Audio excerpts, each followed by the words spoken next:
Bab 181. Sampai bab 184. Minta maaf. Subscribe dulu bosku. Jangan pelit dong. By Uji Sades. Tatapan Johan mendingin dan berkata, kalau kamu berani tidak sopan dengan Patama, berarti kamu mencoba bermusuhan denganku. Berani bicara sepatah kata lagi.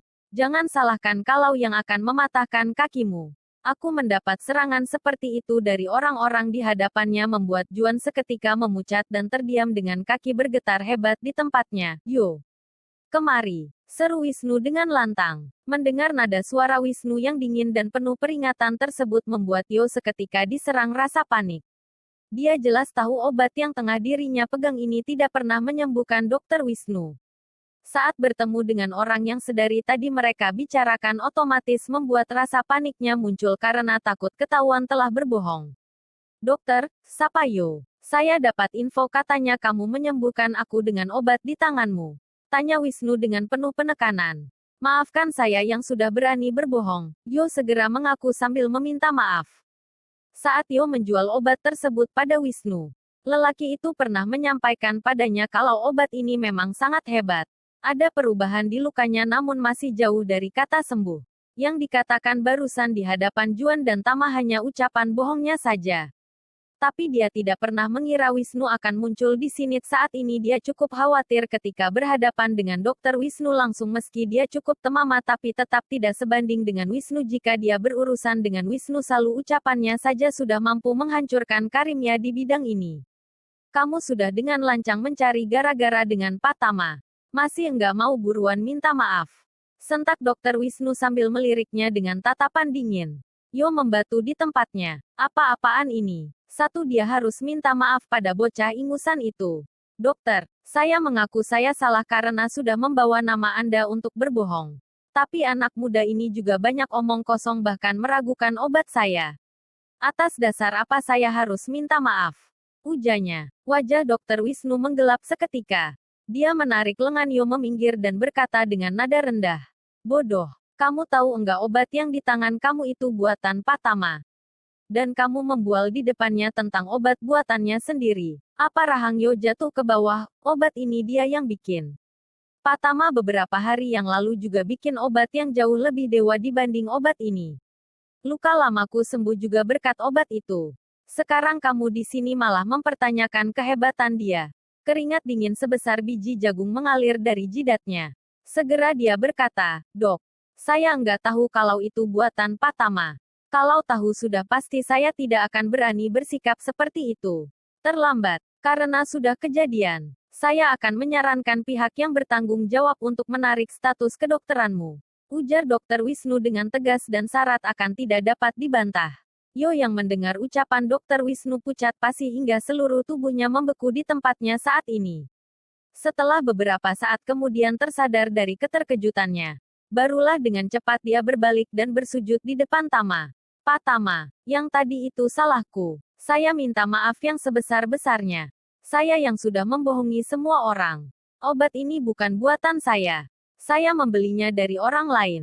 Saya juga enggak tahu kegunaan obat ini untuk apa. Saya mohon maafkan saya, Pak. Alena dan Rika terkejut. Tapi Juan lebih terkejut lagi. Rupanya Rika selama ini selalu mengandalkan Dokter Yo untuk mengobati suaminya. Tapi siapa sangka, dokter itu justru tunduk dan berlutut pada Tama. Memuja-muja obat ajaib itu. Wajah Juan tampak pucat. Tangannya terkepal erat. Dia merasa Tama telah menginjak-injak wajahnya. Juan masih tidak bisa mempercayai kehebatan Tama. Selama ini dia terus menghina dan merendahkan Tama. Tiba-tiba terdengar suara penuh cibiran dari Johan. Pak Tama, sebaiknya saya apakan anak ini. Sekarang posisi Juan tepat di hadapan Tama. Dia tidak berani berbuat apa-apa. Jika dia sampai melakukan kebodohan seperti yang dilakukannya dulu kepada Tama, maka bisa dipastikan dia tidak akan selamat. Tama menjawab ringan. Kamu tahu jawabannya. Mendengar itu, Johan tanpa ragu menyuruh orang-orangnya untuk memukuli Juan.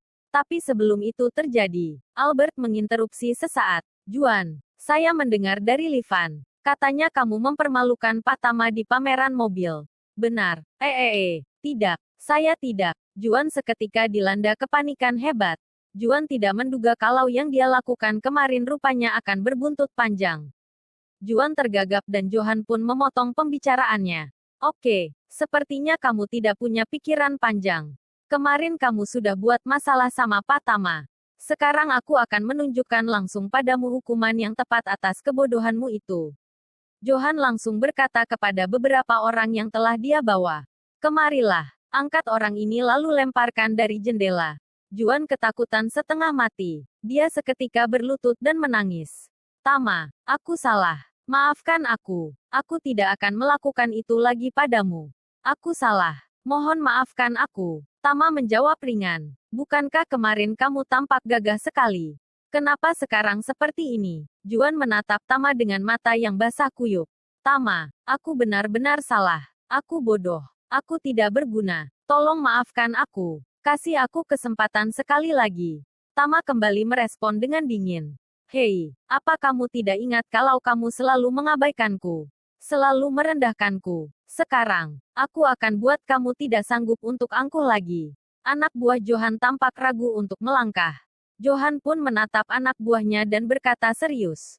Kenapa? Tidak berani. Kalau kalian tidak lakukan itu, aku akan buat kalian untuk lompat juga dari jendela.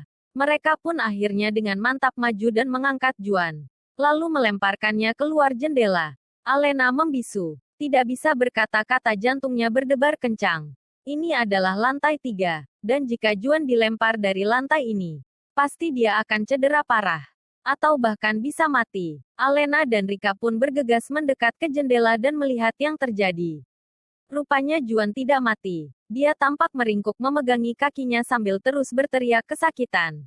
Karena berada di lingkungan rumah sakit, tak lama langsung terlihat beberapa orang. Ada dokter dan perawat yang langsung menghampirinya untuk melakukan pertolongan darurat. Di dalam hati, Alena juga merasa bahwa Juan pantas diberi pelajaran seperti itu. Dia jijik melihat tingkah laki-laki itu yang terus-menerus menghina dan merendahkan suaminya itu. Dengan adanya keriuhan di dalam ruangan, Tama pun memanfaatkan momen itu untuk menghampiri Dr. Wisnu. Tama berjalan tenang ke arahnya sambil mengeluarkan pil dari sakunya. Dr. Wisnu, Anda bisa kasih obat ini untuk mertua saya. Tapi itu terserah Anda. Saya tidak memaksa. Bab 182. Setengah pil. Sebenarnya dalam perjalanan ke rumah sakit, Tama berniat untuk mengeluarkan pilnya untuk menolong mertuanya itu. Dengan pil ajaib buatannya, dia yakin penyakit yang diderita mertuanya bisa sembuh. Tapi di rumah sakit, rupanya ada Juan bersama seorang dokter yang katanya dokter hebat. Biasa dipanggil Dokter Yo. Hal inilah yang mengurungkan niat Tama. Apalagi ada Rika, yang pasti tidak akan mengizinkan Tama untuk ikut campur dalam pengobatan suaminya itu.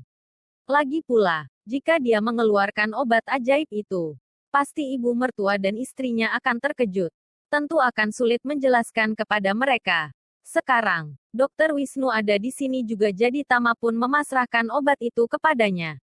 Dengan adanya Dr. Wisnu yang merupakan spesialis pengobatan timur terkemuka di Jakarta, semua orang pasti akan percaya dengannya. Dia punya nama besar, jadi jika dia yang memberikan pil ajaibnya Tama dan ternyata sembuh, tidak akan muncul banyak kegaduhan. Dr. Wisnu paham maksud Tama. Pak Tama, penyakit tulang belakang adalah penyakit yang sangat kompleks. Pengobatan timur dan barat sama-sama memandang ini penyakit sangat serius. Apakah pil ini juga bisa menyembuhkannya? Berpikir sejenak, Dr. Wisnu pun melanjutkan. Maaf Pak Tama, saya tidak bermaksud meragukan obat ajaib ini. Hanya saja, saya khawatir. Belum sempat melanjutkan, Tama lebih dulu memotongnya. Jangan khawatir, setelah meminum pil ini, kerusakan tulang belakang bisa dengan cepat disembuhkan. Percayalah. Mendengar itu, Dr. Wisnu tampak sangat terkejut.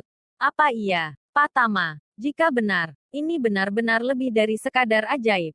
Ini akan membuat dunia gempar. Semua mata akan tertuju pada Anda. Pak Tama. Tama menatap Wisnu lekat-lekat.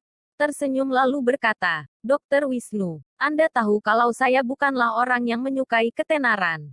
Lagi pula saya tidak terlibat dalam profesi medis secara legal.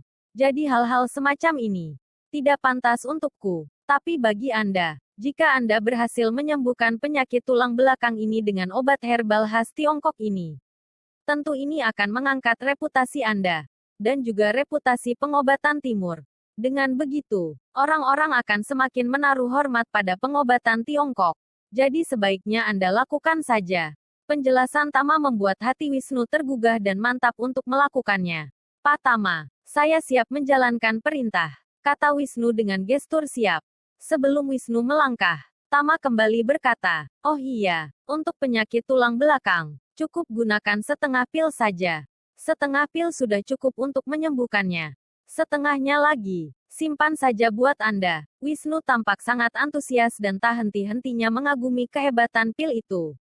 Di sisi lain, dia juga tampak sangat senang sekali dengan kebaikan hati Tama. Saking gembiranya, tubuhnya sedikit bergetar. Teringat saat terakhir Tama memberikan sebutir obat untuknya. Dan itu sangat dahsyat sekali karena berhasil menyembuhkan penyakitnya yang sudah bersaran puluhan tahun tanpa ada yang bisa mengobati. Tapi pil itu sudah habis. Dan setengah pil baru ini memberikan harapan besar untuknya di masa mendatang. Wisnu merasa sangat malu di depan Tama. Dia banyak berhutang budi pada Tama. Hingga dia tidak sanggup berkata-kata lagi. Setengah pil dari Tama memberikan rasa aman bagi Wisnu. Jika suatu saat nanti dia tiba-tiba mengalami sakit kronis, setengah pil itu bisa dia gunakan untuk menyelamatkan hidupnya. Setelah memikirkan hal itu, Wisnu pun tanpa ragu langsung berlutut di depan Tama. Dengan terisak dia berkata, Pak Tama, kebaikan Anda pada saya sungguh tidak ternilai lagi. Saya tidak akan pernah melupakannya. Tama tersenyum dan segera menjawab, sudah, segera diobati ayah mertua saya. Jangan buat istri saya khawatir. Alena terlihat gelisah dan khawatir akan sakit yang dialami ayahnya. Dia tidak menduga bahwa Dr. Yo yang katanya terkenal dan didatangkan oleh Juan, rupanya tidak bisa apa-apa. Kini seluruh Jakarta sudah tahu siapa identitas Dr. Yo sebenarnya. Lalu siapa yang bisa menyembuhkan sakit tulang punggung ayahnya? Saat tengah berpikir, Tama datang sambil memperkenalkan orang di sampingnya. Lena, beliau adalah Dr. Wisnu, dokter terkenal di Jakarta. Beliau bisa menyembuhkan ayahmu. Melihat itu, Alena dan Rika seketika terkejut dan gembira. Mereka tidak menyangka bahwa seorang Dr. Wisnu yang sangat terkenal sebagai pakar pengobatan Tiongkok berkenan mengobati Chandra. Alena bergegas memohon, Dr. Wisnu, saya mohon sembuhkan ayah saya. Wisnu pun mencoba menenangkan Alena.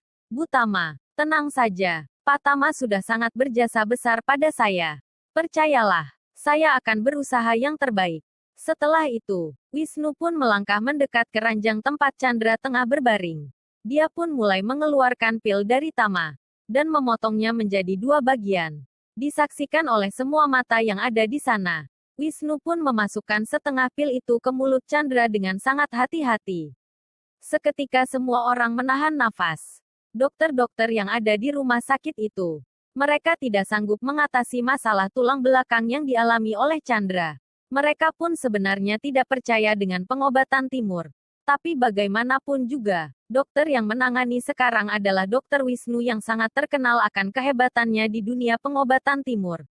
Mereka pun penasaran. Di sana juga ada orang-orang seperti Aldi Aresta, Albert Hermawan, dan juga Johan. Melihat obat yang dikeluarkan oleh Wisnu, mereka seketika tahu bahwa itu adalah obat ajaib dari Tama. Mereka pun menjadi tidak sabar melihat reaksi obat itu untuk mengatasi cedera yang sangat parah ini. Tak lama, tubuh Chandra mulai bergetar dengan wajah yang pucat. Tiba-tiba wajahnya menjadi kemerahan dengan mata tertutup. Setelah beberapa saat, tubuhnya kembali tenang dan matanya pun perlahan terbuka. Setelah terbuka, Chandra mulai memperhatikan sekeliling. Dia pun terlihat seperti tengah berpikir keras. Karena rasa sakit yang sangat luar biasa sebelumnya, kini perlahan sedikit demi sedikit mulai hilang. Tubuhnya menjadi hangat. Dia mulai merasakan kenyamanan di dalam dirinya. Sementara itu, semua orang di sana masih menahan nafas, menunggu kata-kata keluar dari mulut Chandra.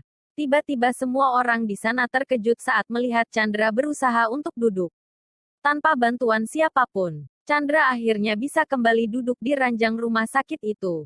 Semua sontak terkejut dan hampir tidak ada yang percaya akan mukjizat itu. Alena sontak menutupi hidung dan mulutnya dan menangis penuh kegembiraan. Dia pun menyadari bahwa Dr. Wisnu benar-benar dokter luar biasa. Pengobatan timur yang dia kuasai telah menunjukkan hasilnya. Ayahnya telah sembuh dari penyakit paraplegia. Bagi orang-orang seperti Johan, Aldi, dan Albert, keberhasilan ini membuat mereka semakin kagum pada Tama. Mereka semakin tahu betapa ajaibnya pil itu.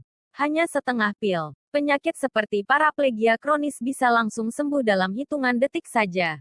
Luar biasa. Tidak hanya mereka. Salah satu yang sangat terkejut hingga hampir pingsan adalah Dr. Wisnu sendiri.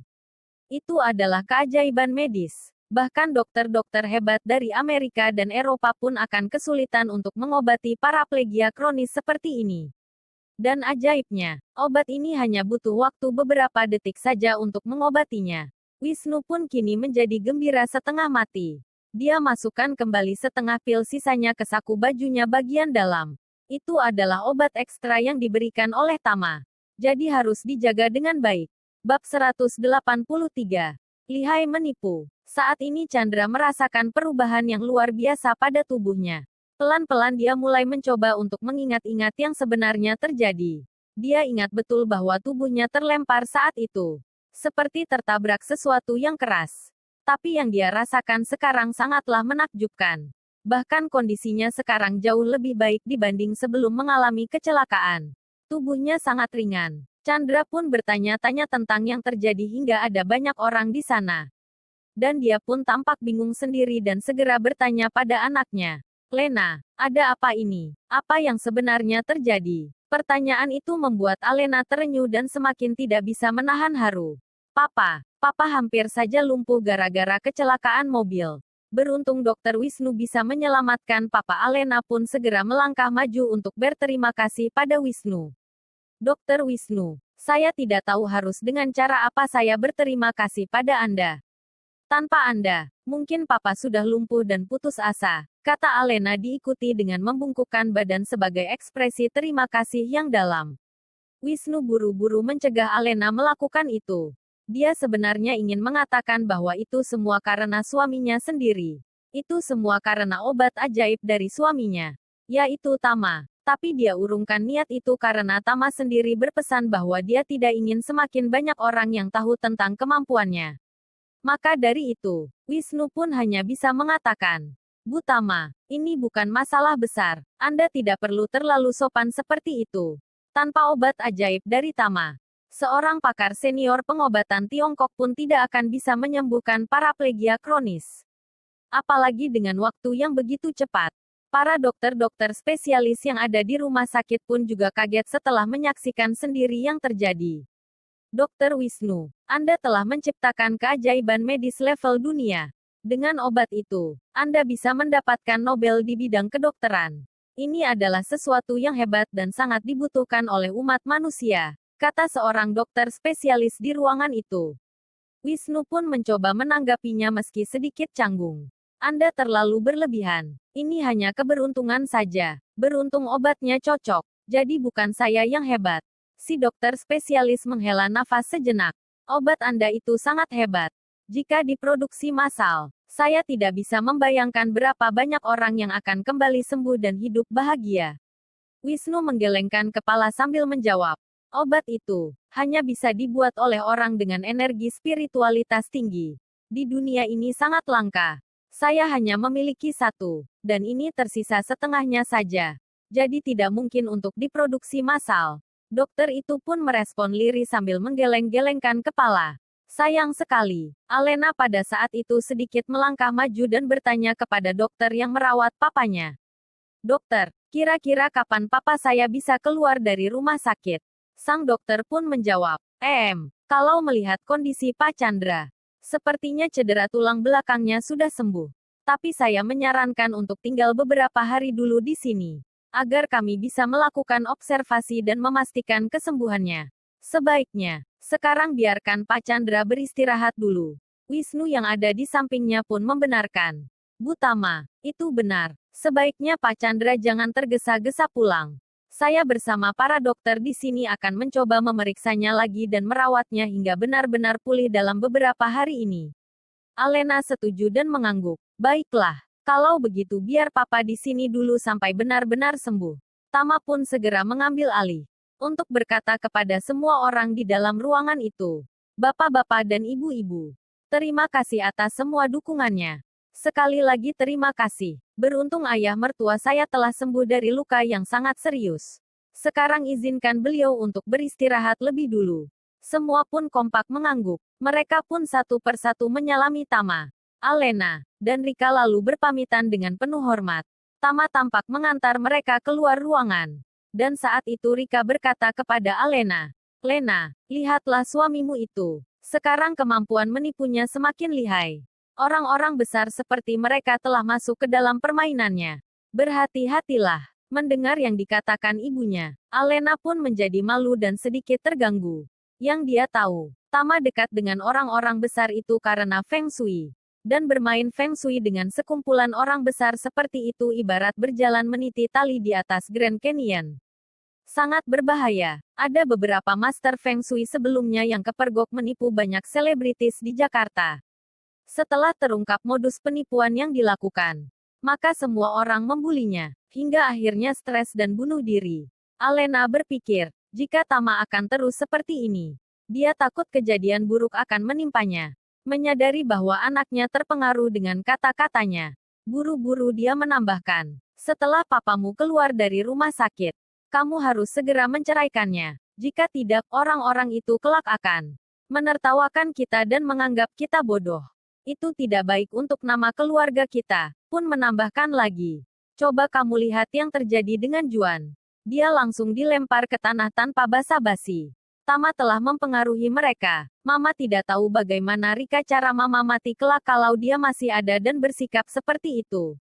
Kali ini Alena berubah menjadi tidak senang. Ma, Tamalah yang meminta Dokter Wisnu untuk datang dan akhirnya bisa menyelamatkan Papa. Kok Mama bilang begitu? Bukankah Tama sudah melakukan hal yang tepat untuk kita? Rika pun menjawab tanpa berpikir dulu. Lena, dalam situasi seperti ini, kita harus waspada. Sama seperti kita berinvestasi di asuransi keuangan. Badai pasti akan terjadi. Jika kita sudah menyiapkannya, maka kita akan aman. Alena berkata dengan nada serius.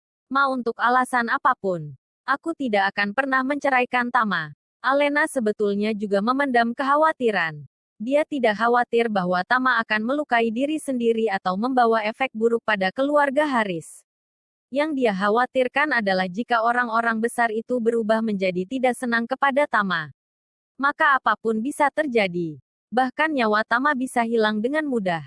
Memikirkan hal ini, Alena pun bertekad untuk membujuk Tama untuk menghentikan permainan Feng Shui itu.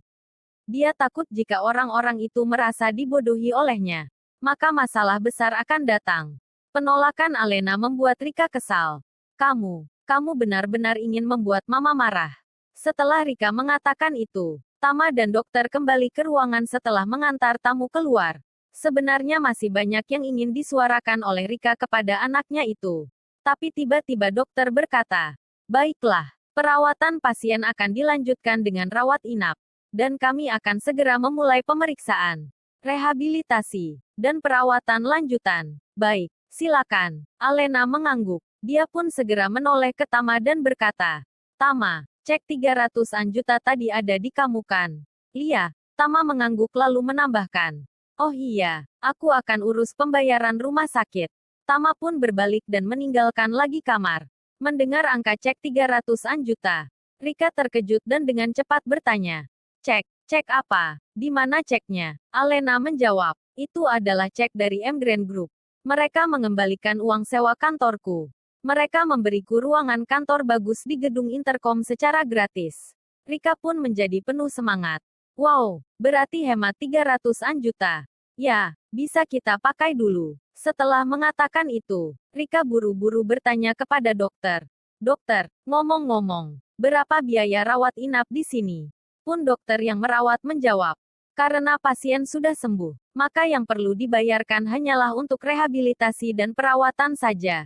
Tidak banyak, mungkin sekitar 4 juta per hari. Dan ibu perlu deposit uang 40 juta dulu. Mendengar hanya perlu membayar sekitar 40 juta. Dia pun menjadi sumringah. Cek itu bernilai 300-an juta. Masih ada sisa banyak sekali.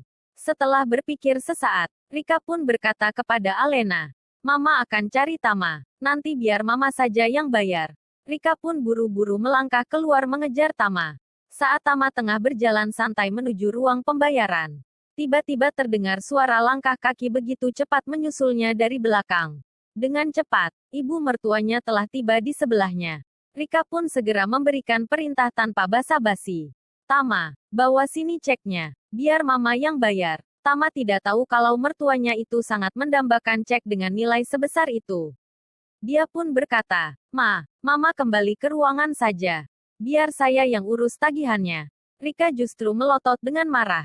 Kamu ini ngeyel sekali. Mama bilang, Mama yang urus pembayaran. Sini ceknya. Kamu kembali ke ruangan bantu-bantu Alena saja. Bab 184. Cek palsu. Tama mengangkat bahunya tanda pasrah. Dia ambil cek dari sakunya lalu menyerahkannya ke mertuanya. Ini ceknya. Rika pun dengan semangat meraih selembar cek itu. Dia langsung berjalan cepat ke bagian pembayaran dengan penuh kemenangan. Tama melihat itu dengan perasaan tidak tenang. Dia menghela nafas dalam-dalam lalu kembali ke kamar. Setibanya di kamar, Alena bertanya, apa mama menyusulmu? Tama mengangguk tak berdaya dan berkata, Mama minta cek, katanya mau membayar tagihan. Jawab Alena yang tak kalah pasrah. Alena tahu betul kalau mamanya memang rakus akan uang. Matanya akan benar-benar terbuka saat ada uang. Atau harta yang bisa dia ambil. Apalagi setelah mengetahui adanya pengembalian uang sewa sebanyak 300 juta lebih. Pasti 1000 ide sudah bergelayut di dalam pikirannya. Tapi Alena tidak bisa berbuat apa-apa. Bagaimanapun juga, Rika adalah ibu kandungnya sendiri. Jika dia melarang ibunya seperti itu, konsekuensinya bisa lebih serius. Saat ini, Rika telah tiba di bagian pembayaran. Saya mau membayar biaya rawat inap pasien atas nama Chandra Haris. Petugas yang berjaga mengangguk lalu memeriksa catatannya. Tak lama kemudian dia berkata, untuk sementara ini, yang perlu dibayarkan adalah depositnya dulu. Bu, sebesar 40 juta. Apabila nanti ada sisa, akan dikembalikan. Jika kurang, bisa dibayarkan saat pasien hendak pulang. Oke, Rika tampak senang mendengar biaya yang sangat sedikit itu. Saya membayarnya dengan cek ini. Sisanya tolong masukkan ke rekening saya. Rika pun mengeluarkan kartu ATM dan menyerahkannya kepada petugas kasir. Ini kartunya. Sisa uang tadi masukkan ke sini. Jangan lama-lama ya. Petugas itu pun mengambil cek dan melihatnya. Dia tidak bisa menyembunyikan rasa kagetnya setelah melihat nilai yang tertulis di sana. Rika yang melihat petugas itu tercengang. Segera berkata dengan sedikit keras. Saya sudah bilang kepadamu, kan? Lakukan dengan cepat. Saya masih banyak urusan. Petugas itu pun tidak senang dengan cara Rika yang seperti itu. Dia pun langsung melempar cek itu ke wajah Rika sambil marah-marah. Apa ibu dari klinik psikiatri? Ibu yang benar saja, membayar biaya rawat inap dengan cek ratusan miliar. Ibu yakin sudah minum obat. Apa? Ratusan miliar? Rika mengerutkan kening. Dia melihat ke bawah dan mengambil kembali cek itu. Dia perhatikan lekat-lekat, lalu dia hitung angka nolnya. Dia menghitung sambil bergumam. 1000, juta, miliar, 200 miliar. Luar biasa. Petugas itu, saya sudah bilang. Apa Anda sakit, Bu? Dari mana Anda mendapatkan cek palsu itu? Beraninya mau membohongi saya pakai cek palsu ratusan miliar. Saya akan telepon polisi dan melaporkan Anda dengan tuduhan penipuan, pun berkata sambil marah. Mendengar itu, keringat dingin Rika mendadak keluar. Kaki dan tangannya mulai bergetar. Dia takut dengan yang akan terjadi jika petugas itu benar-benar melaporkannya ke polisi. Bisa-bisanya 200 miliar. Yang dia ingat tadi Alena bilang hanya sekitar 300-an juta saja. Ini pasti ulah Tama. Pikiran Rika tertuju langsung pada anak menantu yang sangat dia benci itu. Entah Tama sengaja atau tidak. Tapi Rika berpikir dia menemukan bukti penipuan yang dilakukan oleh Tama. Tidak bisa. Ini tidak bisa ditolerir lagi. Rika berpikir bahwa Tama telah membohongi dan mempermainkannya. Hingga dia malu di depan orang-orang di ruang pembayaran. Dalam hati, Rika pun berjanji untuk memaksa Alena menceraikan Tama. Hari ini juga, di kamar perawatan, Tama tengah berbicara santai dengan Alena dan juga Chandra.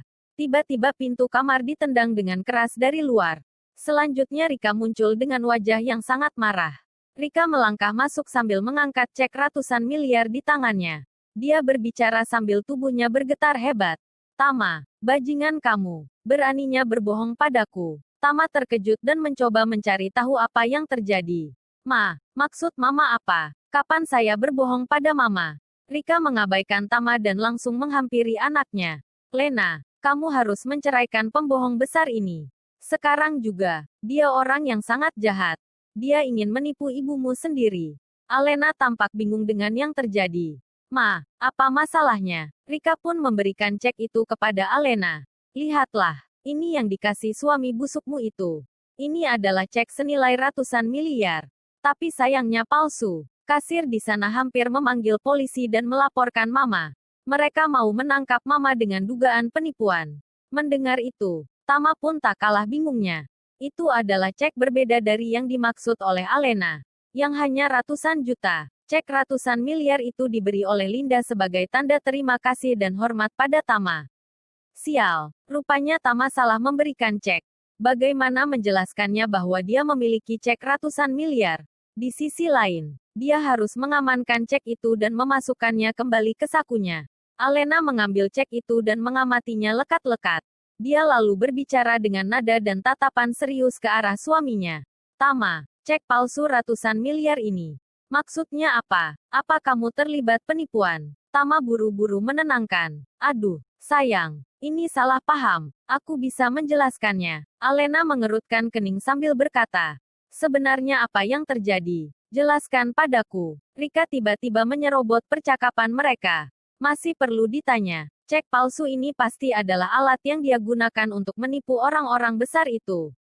Sayangnya dia tidak sengaja menyerahkannya ke Mama.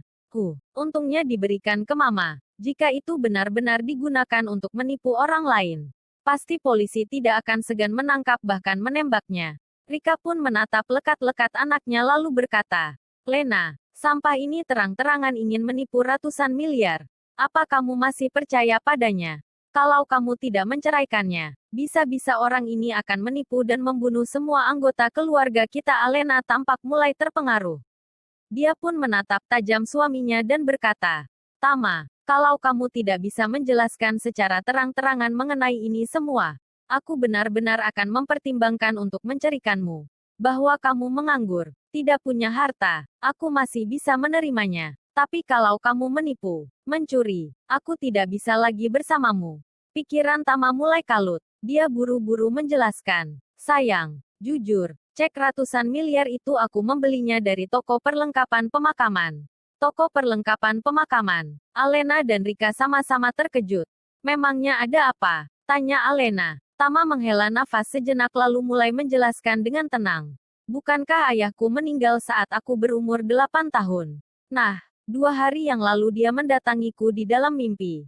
Dia bilang kalau dia tidak punya uang di alam sana. Dan sering dibuli oleh orang-orang di sana. Maka dia memintaku untuk membakar sejumlah uang untuknya.